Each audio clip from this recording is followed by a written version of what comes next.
विद्यार्थी मित्रांनो, सरकारी जॉब चॅनलमध्ये आपलं स्वागत आहे. आज आपण बघणार आहोत महाराष्ट्र पोलीस भरती यामध्ये भरती निघणार आहे 2025ची मित्रांनो. मोठी भरती असणार आहे. किमान 15,000 जागा असणार आहे. त्याची म्हणजे महाराष्ट्र शासनाची पोलीस भरतीची साईड पण अपडेट होत आहे मित्रांनो. त्यानंतर आपण बघू शकता 9 तारखेपर्यंत आपल्याला सगळ्या जागा कळून जातील मित्रांनो. सगळ्या जिल्हा वाईज आपल्याला जागा कळणार आहे मित्रांनो. एकूण 15,000 पर्यंत भरती असणार आहे मित्रांनो. मोठी भरती असणार आहे. त्या भरतीसाठी डॉक्युमेंट काय काय लागणार आहे ते आपण आज बघणार आहोत मित्रांनो. बघू शकता डॉक्युमेंट काय काय लागणार आहे. ऑनलाईन सादर केलेला अर्ज म्हणजे आपण पोलीस भरतीचा अर्ज फॉर्म भरतो ते आपल्याला प्रत लागणार आहे त्याची. त्यानंतर बघू शकता 10वी 12वी गुणपत्रक प्रमाणपत्र आपल्याला लागणार आहे. त्यानंतर बघू शकता जन्म दाखला लागणार आहे मित्रांनो.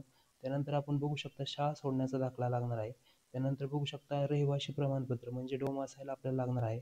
त्यामुळं आपण मागास असाल म्हणजे जातीचा आपल्याला लाभ घ्यायचा असेल तर आपल्याला जातीचं सर्टिफिकेट लागणार आहे मित्रांनो. त्यानंतर बघू शकता जात वेद प्रमाणपत्र असेल तर आपल्याला लागणार आहे, नसेल तर नाही लागणार आहे मित्रांनो. नंतर ते भरती झाल्यानंतर द्यायचं असतं जातवेद प्रमाणपत्र. ती नसल्यावर दुसरं बघू शकता संगणक अर्हता परीक्षा उत्तीर्ण म्हणजे MI साठी आपल्याला लागणारच आहे मित्रांनो. हे पोलीस भरतीला लागते मित्रांनो.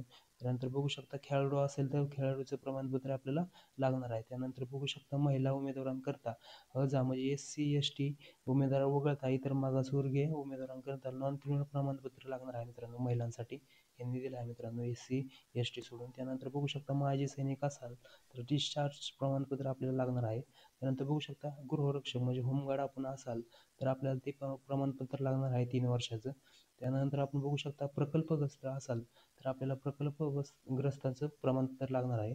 त्यानंतर भूकंपग्रस्त असाल आपण तर त्याचं पण प्रमाणपत्र आपल्याला लागणार आहे मित्रांनो. त्यानंतर बघू शकता पोलीस पाल्य असाल म्हणजे पोलिसांचे मुले असाल तर आपल्याला हे प्रमाणपत्र लागणार आहे मित्रांनो.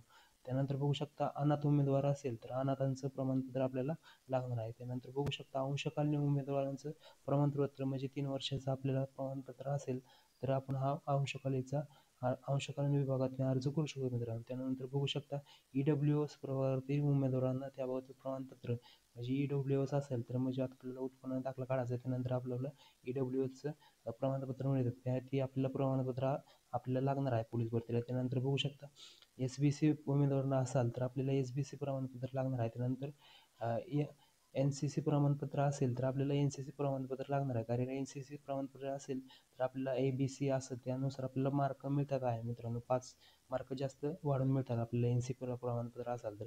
जर आपल्याकडे एवढी डॉक्युमेंट असेल आपण हे खेळाडू गृहरक्षक हे भूकंपग्रस्त असेल तर आपण त्यातनी पण फॉर्म भरू शकतो. नाहीतर आपण सर्वसाधारणमध्ये हा फॉर्म भरू शकतो मित्रांनो. एवढी महाराष्ट्र शासन पोलीस भरती यासाठी 2025मध्ये डॉक्युमेंट लागणार आहे. ते मित्रांनो लवकरात लवकर आपण काढून घ्या मित्रांनो. कारण पोलीस भरती आत्ता सुटणार आहे मित्रांनो.